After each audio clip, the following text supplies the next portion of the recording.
I'm at Cardinal Stadium in Louisville, where Bowling Green took on the Cardinals. It was one of those games where it looked like Bowling Green wasn't going to have much offensively. They only had 3 points in the first half. The second half, they came out. They were able to get 2 touchdowns, but it was too little, too late. Bowling Green falls to Louisville by a final score of 40-17. Let's break down how it all happened. Bowling Green and Louisville playing football for the first time in school history. Pudge making the trip across state lines, even had his own locker. First quarter, Falcons driving but have to settle for a field goal. Jackson Cleather knocks down a 49-yarder. BG leads 3-0 early. Louisville would eventually score the next 33 points, and Drew Pine would throw 2 interceptions. On this fourth quarter drive, backup Lucian Anderson in at quarterback, keeps the ball, gets around the edge, turns upfield, up the sideline, and he is gone. A 75-yard touchdown for the Falcons, who finally get in the end zone. Finally, a few minutes left in the fourth quarter, Drew Pine back in, finds Jacob Harris. He scored his first touchdown last week, trying to do it again, extending his arm over the goal line for the Falcons' second touchdown of the quarter. BG outscored Louisville in that final quarter, but it was too little too late. Bowling Green falls on the road by a final of 40-17. The Falcons are now 2-2 on the season. We just have to continue to grow and grow up fast, because we got our toughest part of the season coming up in the MAC, and this is where it counts. So whether we had won this game or not, it doesn't change the fact that the season starts next week. The Falcons' non-conference season is over, and they head into MAC play next week when they play Ohio in Athens. Now let's throw it to Noel Blumel in Kalamazoo, who's covering Toledo and Western Michigan. Toledo faced off with Western Michigan on Saturday to open up MAC play and try to keep their 2-game win streak going. The Midnight Blue and Gold meeting the Brown and Gold at Waldo Stadium as the Rockets aim to go 1-0 in conference play.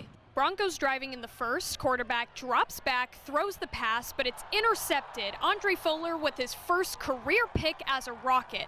Unfortunately, nothing would come out of that, but it'd be an overall quiet first half, as Toledo would only lead 3-0 at the break. Second half now, less than a minute in. Chip Trainum takes the handoff from Tucker Gleason, and he's gone. 63-yard run to the house to give Toledo their first touchdown of the game. Later, Broncos trying to get on the board, but it's Fuller again combining with Emmanuel McNeil-Warren for a forced fumble recovery to put Toledo back on offense. But again, they'd be held to just a field goal courtesy of Dylan Cunnanan, so now the Rockets go up 13-0. Western Michigan able to score a touchdown late in the third, so now we go to the fourth. Rockets leading 13-6, but Broncos QB on the carry makes the short run into the end zone to put them within 1. Less than a minute to go, and the Broncos are going for it on 2. Quarterback again on the run, this time 2 yards, and the 2-point conversion is good to go ahead 14-13 over the Rockets. And their defense would be able to hold the Rockets from there as Toledo falls in the last minute, a heartbreaking MAC opener, 14-13 the final. I mean, it's super early in the season. We still can control our destiny. The goal is just still to win out. I mean, it's not going to change just from one loss.